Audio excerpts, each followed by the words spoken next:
Elle continue de prouver qu'avec les bons outils et une bonne guidance expertes, il est possible de transformer les limites en tremplin. Figure de proue, femme influente dans le coaching en développement personnel.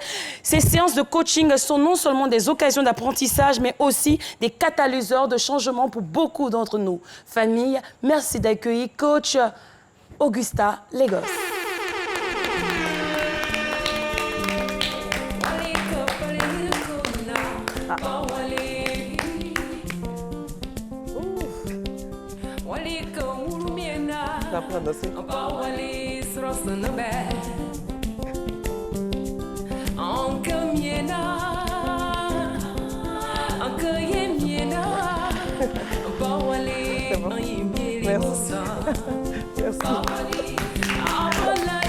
Coach Augusta Legos, c'est notre invité de ce soir.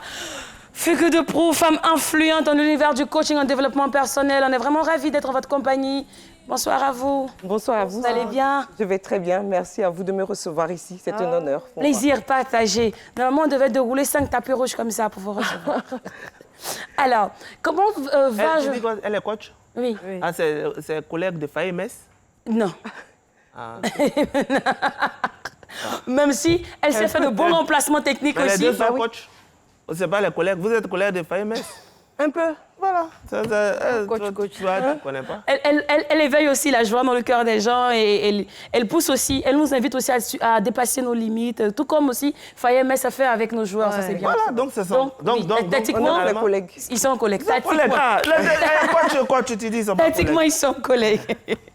Alors, de manière, on va dire quoi, péremptoire, comment se comporte l'univers du coaching? Comment ça va? L'univers du coaching se porte à merveille.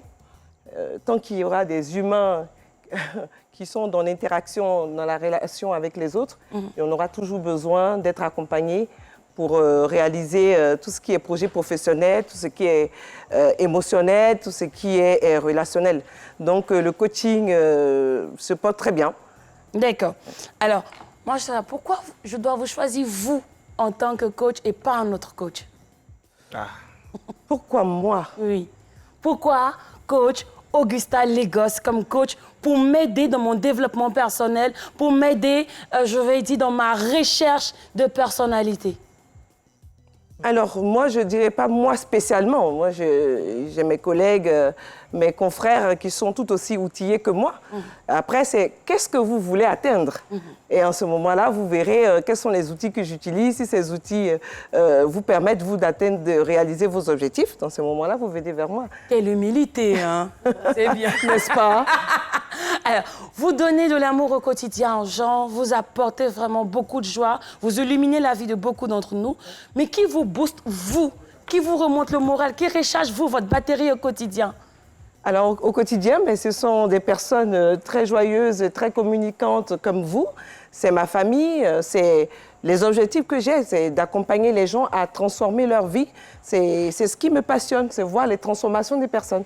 Et ça me remplit en énergie. Donc, c'est le donner, le recevoir. Est-ce que vous aussi, on vous donne conseil? Est-ce qu'on vous coach aussi? Oui, tout à fait. En tant que coach, j'ai mon coach personnel aussi qui m'accompagne, un coach superviseur. Oui, lui aussi, il a son coach aussi. Hein? C'est l'alimentaire. Ça, c'est vraiment... C'est un peu la pyramide de Maslow, quoi. Chacun a son... Chacun, c'est quelqu'un au-dessus. D'accord. Alors, l'on dit que pour un foyer harmonieux, il faut déposer son travail à la porte et puis entrer dans la maison. Est-ce que ce français, ce langage, cette fonction, elle agit aussi chez vous? Est-ce que c'est facile pour une coach de ne pas essayer de coacher son mari, de ne pas essayer de ramener son boulot à la maison? Je pense qu'au début, j'ai eu un peu cette difficulté-là. Mais c'est normal, hein, parce qu'on essaie de pratiquer les techniques, il faut s'exercer. Donc, oui. Oui. Donc quand monsieur parle, vous regardez comme ça, manipulation. C'est pas faux, c'est pas faux. C'est vrai qu'au début, j'essaie de comprendre. C'est vrai que c'est un métier qu'il faut incarner. Donc pour l'incarner, il faut le pratiquer. Donc les premières personnes qu'on a dans notre entourage, bien sûr, c'est notre famille, c'est le mari, les enfants, les amis. Donc ils sont passés à la casserole. Forcément, j'ai laissé coacher au départ. Oui. Mais est-ce que ça ne fatigue pas? C'est-à-dire qu'arrivé à ce moment, le monsieur se dit C'est bon. Non, je suis m'arrêter rapidement. Ah, heureusement. Voilà. Ça, c'est votre coach même qui vous donne un conseil, là. Ah ben, c'est ça, hein. Alors, vous mettez réellement un point Dans un d'honneur sur la bagage de vision, sur la résilience. Alors, quel est le rôle de la vision dans le dépassement des limites? Si je peux m'exprimer ici. Oui. Alors, la vision a tout son rôle parce qu'on veut dépasser nos limites pour aller où? C'est ça. C'est la direction dans laquelle on veut aller. Là, ils veulent les limites. Ah, c'est ça. Ah. C'est ça la vision. Donc, sans la vision, il n'y a pas de motivation en réalité parce qu'on ne sait pas ce qu'on veut faire, on ne sait pas vers où on veut aller. Et du coup, on disperse notre focus. Oui. Et on n'arrive pas finalement à atteindre les objectifs qu'on veut atteindre. Mais l'Aziz 47, ils ont les visions. C'est ça. Tenez, s'il te plaît, pas Mais ce soir. Il a les visions. Pas ce Si tu soir. vas chez lui, voir Non. ce que tu peux devenir. Ou bien, Alors, à quelle étape de notre vie, à quel moment l'on doit avoir recours à un coaching? Quand vous le sentez. En fait, il ne faut pas attendre d'avoir des problèmes spécialement. Ça dépend de vos objectifs. Un coach est là pour vous accompagner à aller plus vite, en réalité. Donc, ce que vous allez réaliser, vous pouvez tout à fait le faire vous tout seul. Mais ça va vous prendre beaucoup de temps. Et peut-être que vous n'allez jamais le faire.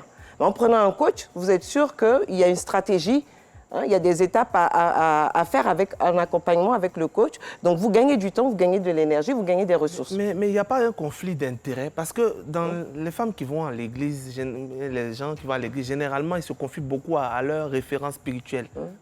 Les pasteurs, les prêtres, c'est lui qui prie pour eux, tout ça là. Mais vous, quand vous venez en quoi, est-ce qu'il n'y a pas un petit conflit? C'est-à-dire... Même avec les psychologues parfois.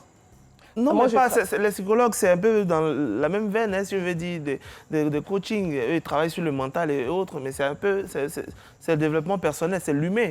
Mais je veux dire, est-ce qu'il n'y a pas un conflit avec les hommes de Dieu qui aussi, pour certains, sont, après, je ne sais pas si c'est plus des coachs ou des mentors, qui sont aussi des coachs quelque part.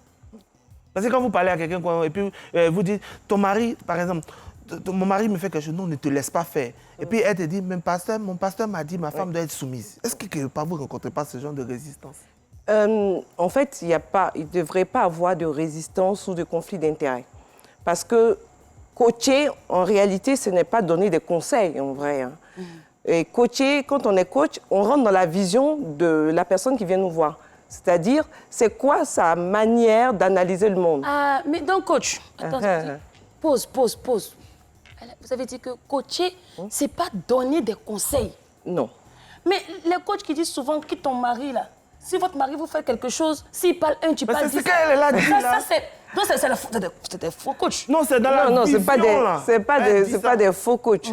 Mais un coach peut être en même temps conseiller. En fait, c'est plusieurs branches. Voilà, c'est plusieurs branches. On peut être coach, mentor, conseiller. Voilà, donc ça, ce sont des tiroirs différents. Mais sinon, quand on dit coach, le coach, il amène le questionnement. OK. Donc la personne, on définit ensemble son objectif et après on lui pose des questions. Et on emmène la personne à réfléchir, à créer une structure de réflexion, un mindset en fait, qui permet à la personne d'être indépendante après dans tous les domaines de sa vie. En fait. OK. D'accord, ça moi, je comprends mieux. je vais être très truc. Est-ce qu'il y a école pour devenir coach? Ou bien c'est quoi? Quelles sont les matières qu'on doit étudier pour devenir coach? Il y a beaucoup de matières. Philosophie. Oui, il y a des écoles de C'est pas des coaching. philo, là, si tu les écoutes là. En tu as Côte des d'Ivoire, idées. ça existe. En Côte d'Ivoire, j'en ai vu, c'est nouveau. Il faut dire que déjà, le coaching a commencé aux États-Unis. Ça fait 10 ans que le coaching est arrivé en France. Donc nous, ici, on est un peu... C'est encore un peu très...